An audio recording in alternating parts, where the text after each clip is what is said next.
ওই দেখো রমেশ দা, তিনটে বাঘের বাচ্চা কত সুন্দর নদীর পাড় দিয়ে ঘুরে বেড়াচ্ছে। সাবধান পুটে, সাবধান। বাঘটাও কিন্তু আশেপাশে আছে। নৌকা যেন পাড়ের দিকে নিস না, তাহলে কিন্তু বাঘের ছেলে মেয়েগুলো দেখতে গিয়ে আমাদের ছেলে মেয়েগুলো হারাবো।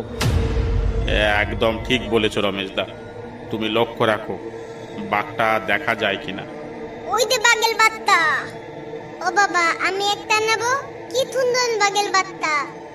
বাবা আমি একটা নেব। পুটে, মুগুরটা কোথায় রে? আমাকে একটু দে তো, পিটিয়ে এর মাজা ভাঙবো। বাবা আমাকে তাড়াতাড়ি একটা বাঘের বাচ্চা এনে দাও।